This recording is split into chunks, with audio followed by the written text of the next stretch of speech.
أنا برجع بالردود ونبدأ بالسلام. Shukran, je réponds toujours en français. Je vais essayer de faire une réponse synthétique par rapport aux questions posées, parce que je trouve que ce sont des questions qui méritent beaucoup plus de temps pour y répondre, pour vous mettre à l'aise, parce que vous m'avez fait dire beaucoup de choses. D'abord, quel est le parti, qu'est-ce qui va devenir dans l'avenir? Je ne suis pas Madame Soleil. Il faut qu'on se mette d'accord là-dessus. Hein. Je suis venu ici pour parler des choses qui sont... Hein? Alors, donc, il y a quand même des choses sur lesquelles il faut revenir.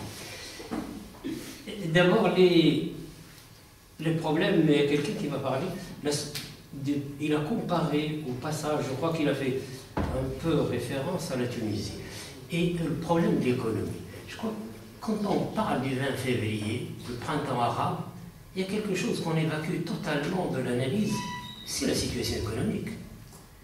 Or, n'oubliez pas que les deux pays, je crois que les économistes le connaissent, dans tous les rapports de la Banque mondiale et du FMI, deux pays ont été donnés comme exemple de pays qui ont réussi les réformes. La Tunisie et l'Égypte. C'est par là que ça a commencé. C'est dans ces deux pays que le problème a commencé. Alors, évidemment, pourquoi? C'est ça la question. Alors pourquoi? Parce que si on voit ce qui s'est passé dans le pays, et je prends le cas de l'Égypte, celui qui a précipité les événements, il y a un groupe de chercheurs égyptiens qui ont fait un excellent travail, celui qui a précipité les événements, c'est le fils de Moubarak. Le fils de Moubarak, bien formé, un économiste parfait, il débarque une réforme néolibérale complète. Pas question de tergiverser. Et a commencé par supprimer ce qu'on appelle chez nous la caisse de compensation. Chez eux, il y a des tas de subventions qui se font à la fois par l'État et par les notables régionaux qui permettent d'amortir le choc social. Et pendant longtemps, le système a fonctionné. L'État, avec à travers les entreprises publiques, les rentrées des entreprises publiques, il les utilise pour acheter la paix sociale de manière permanente. Ce qui fait que le secteur public servait à ça. Or, le fils de Moubarak arrive, non, privatisation et mettant en place l'économie de marché pure et dure. Or, vous mettez une économie de marché pure et dure dans une société où les inégalités sont très fortes, ça devient une société darwinienne. Et une société darwinienne est explosive. 6 mois plus tard, les événements ont commencé. Même 7 mois. La même chose en Tunisie. La Tunisie, c'est le pays qui a été donné comme exemple. Ce n'est pas le Maroc, c'est la Tunisie. Le taux de croissance le plus élevé, le pays qui a réussi le plus de réformes. C'est là que ça a éclaté. Pourquoi? Il y avait une politique de production, pas de distribution. La distribution, c'est le chef d'État et sa famille, et l'ethnie qui est autour. Conséquence, évidemment, la croissance est là. N'oublions pas, souvent les révolutions se font quand le taux de croissance est fort. C'est ce qui est arrivé au Shah d'Iran. Le Shah d'Iran, le taux de croissance était 10%. C'est l'époque où la Banque mondiale disait que l'Iran allait devenir le 2e Japon de l'Asie. C'est à ce moment-là que la révolution islamique a eu lieu. Les écarts sociaux sont devenus criants. Les inégalités sont devenues inacceptables par la richesse qui a été créée par le système productif. Et du coup, évidemment, il y a eu cette révolution. Parce que ça devient effectivement impossible. Eh bien, paradoxalement, le Maroc est allé mollo, prudent, condamné le Maroc parfois comme canard boiteux dans certaines réformes. On a même dit que le Maroc met beaucoup de temps à réformer. Or, il se trouve que le Makhzen a accumulé un savoir-faire social. Et les réformes, il va doucement. Il y a des réformes, on a mis 20 ans pour les mettre en place. Le droit commercial, presque 20 ans. Le code du travail, 10 ans. Voilà, et ça prend du temps. Et avec ce que le Makhzen a compris, c'est pour gagner sur le plan politique, il faut sacrifier l'économique de temps en temps. Taux de croissance, c'est pas grave. L'essentiel, amortir le choc social. Et ça, on voit qu'il y a un savoir-faire. Hein? Si je reprends tout à l'heure, quelqu'un a parlé du pass, Hassan II, il a très bien géré le pass. Vis-à-vis du FMI, il tient un discours, vous êtes en train d'affamer le peuple. De l'autre côté du bal, notre discours, et ça a permis d'amortir pendant un temps, il y a un travail qui est très bien fait d'ailleurs, comment Hassan II a géré le pass. Il a géré de cette manière, de temps en temps, évidemment, des soulèvements, quelques coups. Hein. Bon, et puis, la chose est arrivée.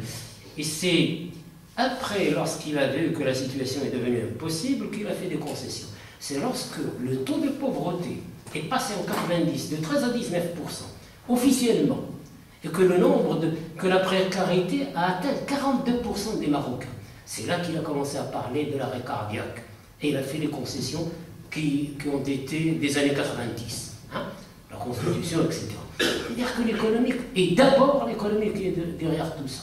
C'est pas seulement la politique. Ce qui me mène à parler de la modernité.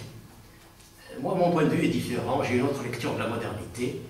Je sais qu'il faut toujours avoir une lecture critique à l'égard de tout. Ça, je pense, c'est élémentaire.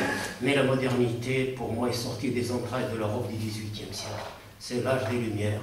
Je ne pense pas qu'un pays sous-développé puisse générer de la modernité. Le modernisme, oui.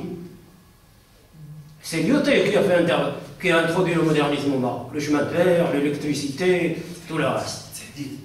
La société marocaine, est-ce qu'elle a intériorisé les valeurs universelles de la modernité? C'est un débat qu'il faut. Je crois que Tariq Ramadan, dans son dernier ouvrage, a posé la question. Pour lui, les sociétés arabo-musulmanes n'ont pas intériorisé les valeurs universelles de la modernité. Lui, il va encore plus loin. Il dit que les musulmans n'ont retenu de l'islam que l'aspect norme, l'aspect rituel, l'aspect culpabilisation, ce qui les condamne tout le temps à la défensive. C'est un point de vue, c'est une lecture.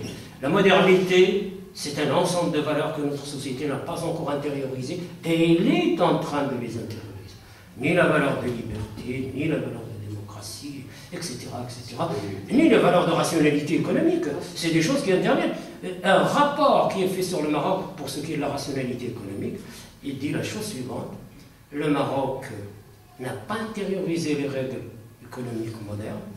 C'est un pays qui demeure, et il a utilisé même le terme sociologique, néo-patrimonial, c'est-à-dire la distribution des privilèges et des rentes. Mais aujourd'hui, le Maroc accepte l'ouverture sur l'extérieur à la mondialisation. Et il y a des valeurs de type, j'allais dire universel, qui s'imposent à lui et qu'il est obligé d'intérioriser. Vous ne pouvez pas gagner la bataille économique de la compétitivité si vous n'avez pas des cadres performants. Le drame du Maroc aujourd'hui, c'est que son système éducatif a échoué lamentablement. En conséquence, il n'est pas compétitif. La balance commerciale n'arrête pas de dégringoler. C'est un pays qui, sur ce plan, il s'est ouvert, le Maroc. S'ouvrir pour les Marocains, c'est s'offrir. Et au fur et à mesure que le Maroc signe l'accord de libre-échange, au fur et à mesure que la balance commerciale dégringole. Ça veut dire quoi? Ça veut dire que la rationalité économique n'est pas tout à fait intériorisée par le Marocain. C'est un signe de modernité qu'il n'a pas encore bien maîtrisé. Alors, maintenant, la modernité, bien sûr que toute modernité n'a de raison d'exister que lorsqu'elle s'adapte au patrimoine d'un pays. Il n'y a pas de temps de zéro dans l'histoire des peuples. Chaque peuple a un passé qu'elle traîne derrière elle. C'est une erreur grave que de penser qu'un peuple n'a pas de culture, n'a pas de patrimoine, n'a pas des pesanteurs comme des atouts. Et ça, j'en suis parfaitement conscient. Je n'ai pas eu le temps de développer toutes ces histoires-là. J'aurai le temps, et même maintenant, je n'ai pas encore le temps de le développer.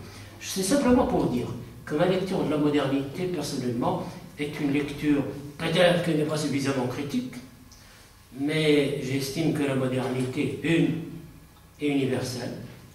Il y a des manières de l'adapter, certes, mais je ne connais pas aujourd'hui dans le monde un pays qui a pu générer autre chose que cette modernité du XVIIIe. Même les grandes puissances économiques.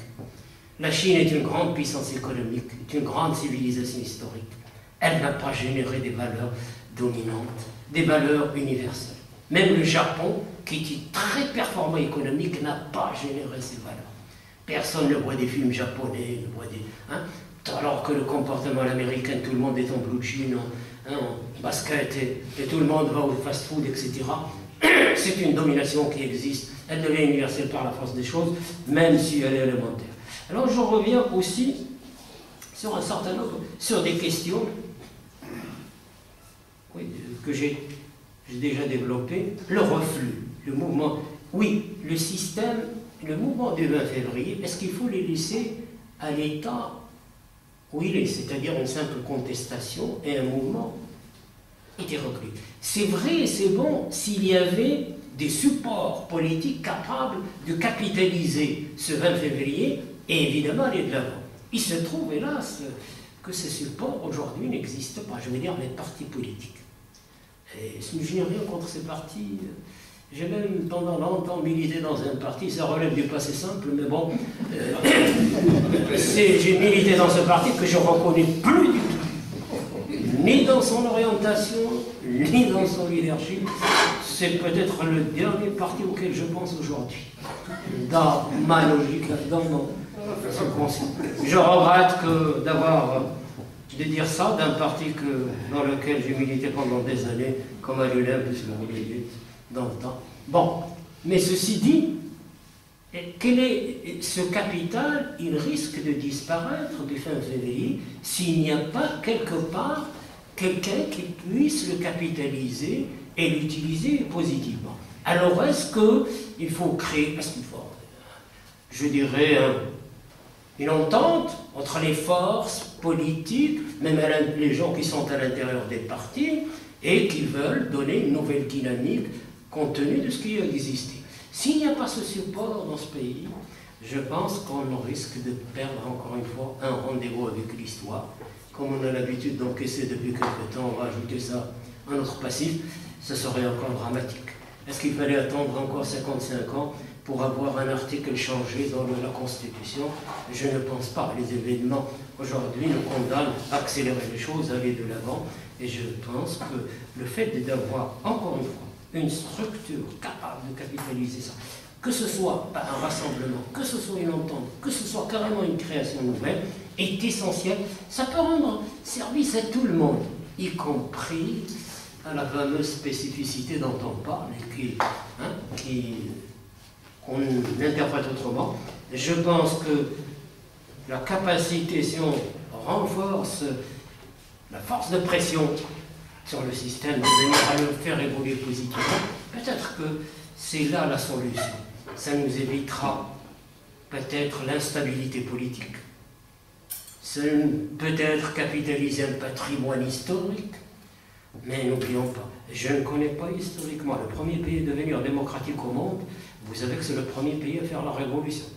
Les gens oublient que la Grande-Bretagne a fait une révolution en 1642, la révolution de Cromwell, qui n'était pas du tout pacifique, très sanguinaire, puisque le roi lui-même a laissé sa vie, bien avant 1789.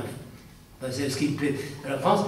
Alors, les seuls pays qui ont connu, je dirais, des changements pacifiques sont extrêmement rares. Les pays nordiques, eux-mêmes, quand on se penche sur leur histoire, on voit qu'il y a quand même des heurts et des conflits. Alors le Maroc peut évidemment bénéficier de certaines institutions, tout en les dynamisant, mais à condition de créer une force de pression très forte qui puisse dissuader l'autre côté de faire une évolution, une réforme, c'est-à-dire une évolution en douceur au pays.